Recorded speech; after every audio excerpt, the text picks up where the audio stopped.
Hello friends, आपका स्वागत है फ्रेशर ट्रेनिंग प्रोग्राम में। ये आज आपका पहला दिन है और आज हम सीखेंगे फैसिलिटी मैनेजमेंट सर्विसेज क्या होती है। जहां पर आप जॉब करने वाले हैं उसको फैसिलिटी मैनेजमेंट सर्विसेज बोलते हैं और आज ये आपकी ट्रेनिंग का पहला दिन है। सबसे पहले हम ये जानते हैं कि फैसिलिटी मैनेजमेंट सर्विसेज में क्या क्या चीज़ें आती हैं।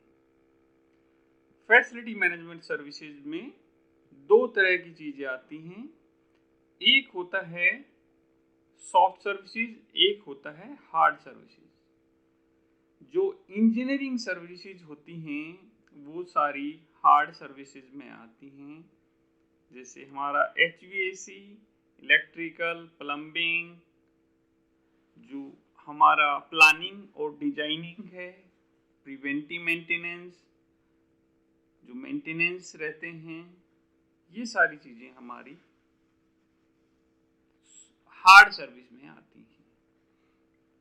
उसी तरह फैसिलिटी का एक दूसरा पार्ट होता है जिसको हम सॉफ्ट सर्विस बोलते हैं, जिसके अंदर space planning, security services, catering services, EHS environment and health safety से रिलेटेड सर्विसेज, वेस्ट मैनेजमेंट जो हमारा कूड़ा कचरा रहता है उसका मैनेजमेंट, क्लीनिंग बिल्डिंग में जो क्लीनिंग होती है उसकी सर्विसेज, जो हमारा गार्डन रहता है गार्डन की सर्विसेज, जो माली होते हैं गार्डन में लगते हैं, मेल मैनेजमेंट जो बिल्डिंग होती है उसके अंदर जो डॉक्यूमेंट्स होता है उनका मैनेजमेंट, रेगुलर कंप्लेंट्स जैसे हेल्प डेस्क, रिसेप्शन, ये सारी सर्विसेज फैसिलिटी मैनेजमेंट सर्विसेज में आती हैं। और आप ग्राफ में भी देख पा रहे हैं जो नीचे की सर्विसेज हैं वो सारी सॉफ्ट हैं और जो ऊपर की सर्विसेज हैं वो टेक्निकल सर्विसेज। अब थोड़ा सा विस्तार से हम समझ लेते हैं कि जो हार्ड सर्विसेज हैं फैसिलिटी मैनेजमेंट में क्या क्या चीज़ें आती हैं और उनको थोड़ा सा समझते हैं। सबसे पहले हम बात करेंगे HVAC सर्विसेज। HVAC होती है हीट वेंटिलेशन एयर कंडीशनिंग। जैसा कि इसके नाम से ही पता लगता है, हीट, H से होता है हीट, हीट मतलब गर्मी, V से होता है वेंटिलेशन, वेंटिलेशन मतलब जो एयर को हम बाहर निकालते हैं, उस जो सर्कुलेट करते हैं, वेंटिलेट करते हैं, एक जगह से दूसरी जगह भेजते हैं, उसको वेंटिलेशन बोलते हैं। एयर कंडीशनिंग, एयर को कंडीशन करते हैं, एयर को ठंडा करते हैं, एयर को क्लीन करते हैं। तो ये सारी सर्विसेज हमारी HVAC में आती हैं। और जो सामने अभी फोटो देख पा रहे हैं, ये एक फोटो है चिलर का। चिलर एक बिल्डिंग में एक मेन पार्ट होता है जो बिल्डिंग को ठंडा करने के काम आता है। और छोटे यूनिट भी लगे रहते हैं जैसे आपने अक्सर देखे होंगे, जिसमें कि हमारे नॉर्मल AC होते हैं, कुछ कमर्शियल AC भी इसके अंदर आते हैं। HVAC सिस्टम में हमारे पंप्स आते हैं, जो चिलर अभी आपने देखा उसको ऑपरेट करने के लिए प्राइमरी और सेकेंडरी पंप्स का उपयोग किया जाता है, कंडेंसर पंप का उपयोग किया जाता है। तो ये भी एक पार्ट है हमारी फैसिलिटी का जो काफ़ी इम्पोर्टेंट है। इसके बाद में हम आते हैं कूलिंग टावर। तो कूलिंग टावर भी एक इम्पोर्टेंट पार्ट है, ये हमारे डीजल जनरेटर का भी एक इम्पोर्टेंट पार्ट है और कूलिंग टावर का भी।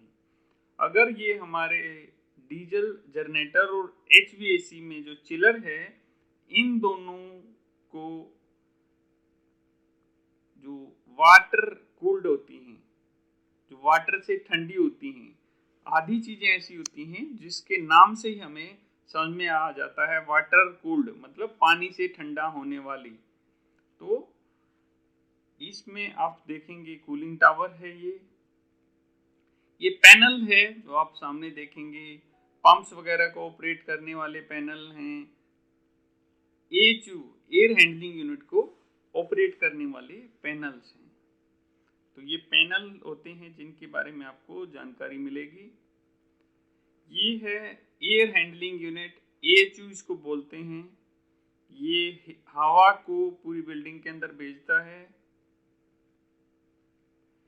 ये पैनल है। अब हम आगे हैं HVAC से, हम इलेक्ट्रिकल में आ गए हैं। हम आज सिर्फ ओवरव्यू कर रहे हैं सारी सर्विसेज का कि आप आगे जाके क्या कुछ सीखने वाले हैं। इलेक्ट्रिकल पैनल में उनकी प्रोटेक्शन के लिए बहुत सारे इक्विपमेंट लगाए जाते हैं, बहुत सारी रिले लगाई जाती हैं। उनकी सेटिंग कैसे होती, कैसे वर्क करती हैं, उनको कैसे रीसेट किया जाता है, कैसे ऑपरेट किया जाता है, ये सीखेंगे हम। ये हमारा ट्रांसफार्मर है। ट्रांसफार्मर के बारे में सीखेंगे, कितनी तरह के ट्रांसफार्मर होते हैं और क्या क्या चीज़ें उसमें ध्यान रखी जाती हैं, कौन सी चेकलिस्ट भरी जाती हैं, कैसे ऑपरेट किया जाता है। हमारा डीजल जनरेटर भी एक इलेक्ट्रिकल सिस्टम का पार्ट है। ये मैकेनिकल का भी पार्ट है, बट इसको इलेक्ट्रिकल में रखा जाता है। डीजल जनरेटर में क्या क्या टेक केयर किया जाता है, क्या क्या चीज़ें ध्यान रखी जाती हैं, ए चेक क्या होता है, बी चेक क्या, सी चेक क्या होता है, इंटरव्यू में क्या क्या क्वेश्चन पूछे जाते हैं, और डीजी में कौन सी प्रॉब्लम आती हैं, क्या क्या सेफ्टियाँ हैं। तो सारी चीज़ें हम एक एक करके समझेंगे। अब आता है फायर। एक बिल्डिंग के लिए फायर एक काफ़ी इम्पोर्टेंट पार्ट है। फायर के बारे में समझना और नॉलेज लेना उतना ही ज़रूरी है जितना हमारी अदर बेसिक चीज़ों के लिए, क्योंकि ये हमारी लाइफ को भी सेव करता है। अगर हमें फायर फाइटिंग के बारे में पता है तो हम अपनी लाइफ के साथ दूसरों की लाइफ भी सेव कर सकते हैं। अगर आपने फायर का कोर्स किया हुआ है तो आप एक फायर टेक्नीशियन में जॉब कर सकते हैं। इसमें अलग अलग तरह के इक्विपमेंट रहते हैं। सारे इक्विपमेंट, सारी फायर्स के बारे में इसमें बताया जाएगा। प्लम्बिंग सिस्टम, जो प्लम्बिंग सिस्टम होता है, प्लम्बिंग सिस्टम क्या होता है, उसमें क्या क्या चीज़ें उपयोग में लाई जाती हैं। अगर आप प्लम्बिंग डिपार्टमेंट से संबंध रखते हैं तो प्लम्बिंग के बारे में सारी आपको जानकारी दी जाएगी। कारपेंटिंग सर्विसेज, हम उन सारी सर्विसेज की बारे में बात कर रहे हैं जो एक फैसिलिटी के अंदर उपयोग में लाई जाती हैं। कारपेंटर का काम होता है बिल्डिंग के अंदर वुड से रिलेटेड या जो कॉमर्शियल ऑफिस में जो पार्टीशंस वगैरह लगे रहते हैं, चेयर्स, टेबल, उन सब चीज़ों को, अलमीरा, जो भी ऑफिस में फर्नीचर होता है उस सारे फर्नीचर की टेक केयर करनी होती है। प्रॉब्लम आने पर उसको रिपेयर करना पड़ता है। ज़रूरत होने पर कुछ नए भी जो हमारे फर्नीचर हैं वो बनाए जाते हैं। ये अभी देख पा रहे हैं आरओ होता है हमारा रिवर्स ऑस्मोसिस। पानी को फिल्टर करने के लिए, ड्रिंकेबल करने के लिए इसका उपयोग किया जाता है। घरों में हमारे पास छोटा आरओ होता है। जो कमर्शियल बिल्डिंग होती हैं उसमें अलग अलग साइज के आरओ का उपयोग किया जाता है। WTP होता है वाटर ट्रीटमेंट प्लांट। बिल्डिंग जो बड़ी बड़ी होती हैं उनके अंदर वाटर को ट्रीट करने के लिए, वाटर को साफ करने के लिए, क्योंकि पानी का जो हार्डनेस है, पानी थोड़ा खारा होता है, पानी में की क्वालिटी थोड़ी बेकार होती है जो पूरी लाइन को ख़राब कर सकती है, इक्विपमेंट को ख़राब कर सकती है और काफ़ी नुकसानदायक होती है। इसलिए उस पानी को इस लायक बनाया जाता है कि उसको यूज किया जा सके। जैसे हमारा WTP होता है उसी तरह सीवेज ट्रीटमेंट प्लांट STP होता है। STP में हमारी सीवर लाइन की सारी गंदगी जाती है, जो हम यूरिन करते हैं, जो हम वॉशरूम में जाते हैं, और उस पानी को ट्रीट करके हमारे गार्डन एरिया में यूज किया जाता है, फ्लशिंग टैंक वगैरह में यूज किया जाता है। आई होप आप इस पूरी वीडियो के माध्यम से जो टेक्निकल सर्विसेज हैं या जो हार्ड सर्विसेज हैं उसके बारे में कुछ समझ गए होंगे। अपनी नेक्स्ट वीडियो में आपकी रिक्वायरमेंट के हिसाब से आपको टॉपिक मिलेंगे।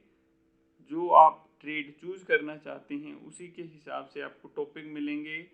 आई होप आप आगे इंजॉय करेंगे और फैसिलिटी मैनेजमेंट सर्विसेज में जो टेक्निकल का जो वर्क है वो एक अच्छी तरह सीख कर फ्यूचर में आप एक अच्छी स्ट्रॉन्ग जॉब पा सकेंगे। अभी थोड़ा सा और मैं ब्रीफ कर देता हूँ सैलरी स्ट्रक्चर के बारे में। फैसिलिटी में जो सैलरी स्ट्रक्चर है 10,000 से लेके, अगर आप फ्रेशर हैं, फ्रेशर से आते हैं तो 10,000 से लेके 16,000 तक की जो जॉब रहती है वो आप लोगों को मिलती है। अलग अलग ट्रेड में अलग अलग सैलरी पैकेज होता है। सैलरी पैकेज आपकी नॉलेज और आपके एक्सपीरियंस के हिसाब से बढ़ता रहता है और उसी के हिसाब से आपका जो डेजिग्नेशन है, आपकी जो पोजीशन है वो बढ़ती रहती है। तो आज इतना ही आज की इस वीडियो में। अब इस वीडियो को हम ख़त्म करते हैं और चलते हैं अपनी नेक्स्ट वीडियो पर, जो आपके फील्ड से रिलेटेड, जो आपकी एक्सपर्टाइज से रिलेटेड रहेगी, जहां पर हम एक एक चीज़ को बहुत बारीकी से समझेंगे और अपने कोर्स का नेक्स्ट डे स्टार्ट करेंगे। अगर आप भी इस कोर्स को लेना चाहते हैं या आप इंटरेस्टेड हैं इस कोर्स को लेने में, कुछ समझने में, तो सिस्टम में डिस्क्रिप्शन में जो डिटेल दी हुई है वहाँ पर आप कॉल कर सकते हैं। इसके साथ साथ में skilledhindustan.in पर जाकर भी आप इन कोर्सेज के बारे में जानकारी ले सकते हैं और वहीं से आपको सारे डिटेल्स, फ़ोन नंबर, व्हाट्सएप सब वहाँ से मिल जाएगा, जहाँ पर आप फ़ोन करके अपने कन्फ्यूजन्स दूर कर सकते हैं। Thank you.